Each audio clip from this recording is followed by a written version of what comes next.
आज बनवते कारल्याची भाजी। तर पूर्ण रेसिपी पहा आणि तुम्ही पण बनवा अशी रेसिपी, तुमची लहान मुले सुद्धा आवडीने खातील। अगदी कडू होत नाही भाजी। जशी बनवते तशी पद्धत वापरून जर तुम्ही भाजी बनवली तर मुले टिफिन मध्ये सुद्धा आवडीने नेतील, घरातली सगळी लोक आवडीने खातील भाजी। तर चला आपण रेसिपी बनवूया। तर मंडळी, मी बनवणार आहे आज कारल्याची भाजी। तर कारली शिजवून घेतली होती, कुकरला 2 शिट्ट्या दिलेल्या, त्यात थोडी हळद मीठ टाकलेलं आहे। तर आता मी ती कारली पिळून घेणार आहे। शेंगदाण्याचा कूट, कांदा लसूण मसाला, हळद, मीठ, फोडणीसाठी तेल,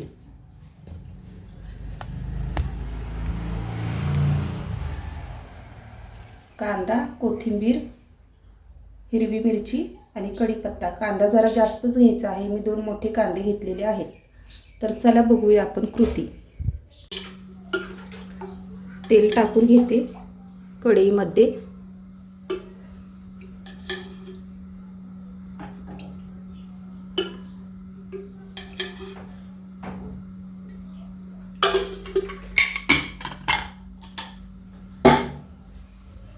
आता थोडा गॅस कमी करूया, मिरची टाकूया।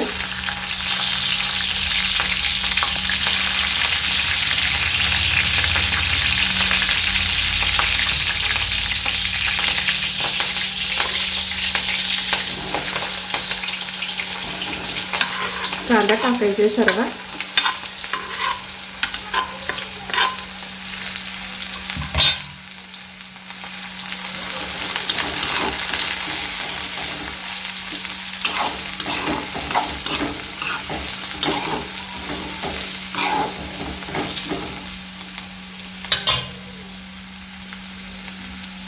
कांदा लवकर शिजण्यासाठी तेल हे टाकूया।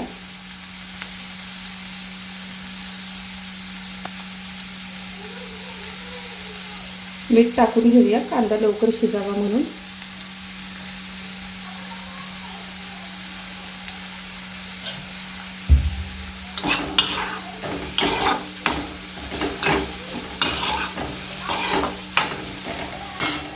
थोडी कोथिंबीर टाकायची आहे कांद्यामध्ये। कांदा थोडा लाल झाला की आपण लगेच मसाले टाकायचे।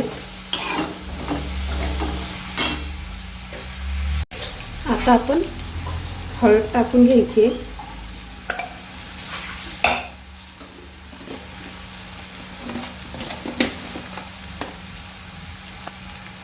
कांदा लसूण मसाला,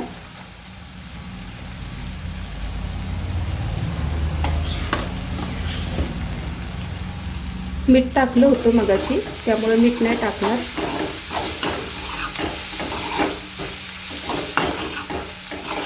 कांदा भरपूर घ्यायचा आहे, त्यामुळे ना कारल्याच्या भाजीचा कडूपणा निघून जातो आणि लहान मुलं सुद्धा आवडीने खातात। आता मी ही भाजी टिफिनला देणार आहे माझ्या मुलीसाठी। तर तुम्ही पण तुमच्या मुलांना टिफिनमध्ये देऊ शकता अशी भाजी बनवून।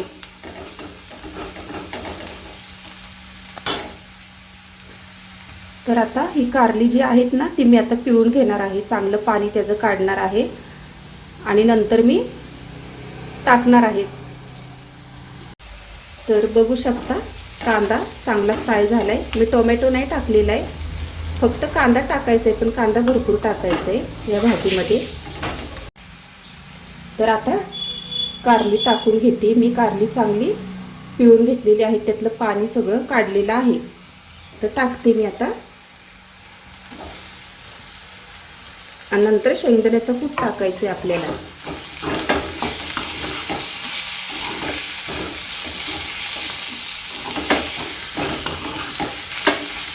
अजिबात कडू लागत नाही भाजी। अशी जर तुम्ही बनवली ना तर लहान मुले सुद्धा आवडीने खातील, तुमच्या घरातली लोक सगळी आवडीने खातील भाजी। तर तुम्हाला जर अशी पद्धत जर आवडली बनवण्याची भाजी कारल्याची, तर तुम्ही पण बनवा आणि कशी झाली ती मला कमेंटमध्ये सांगा। तर आता आपण टाकणार आहे शेंगदाण्याचा कूट।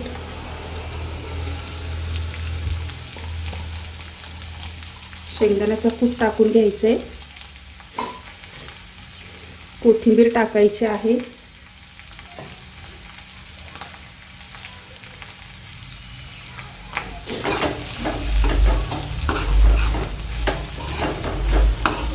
तर मी आता जरा 1 मिनिट झाकण ठेवणार आहे, 1-2 मिनिटं, मग तुम्हाला मी दाखवते. तर मी आता झाकण काढते.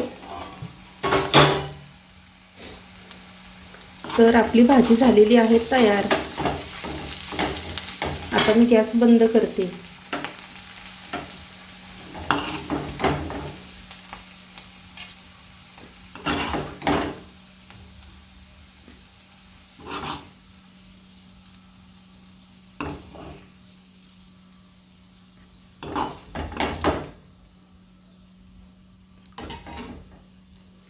तर मंडळी, कशी वाटली कारल्याची भाजी? आवडली तर लाईक करा व्हिडिओला आणि सबस्क्राईब करायला विसरू नका. आणि तुम्ही पण बनवून बघा अशी भाजी माझ्या पद्धतीने.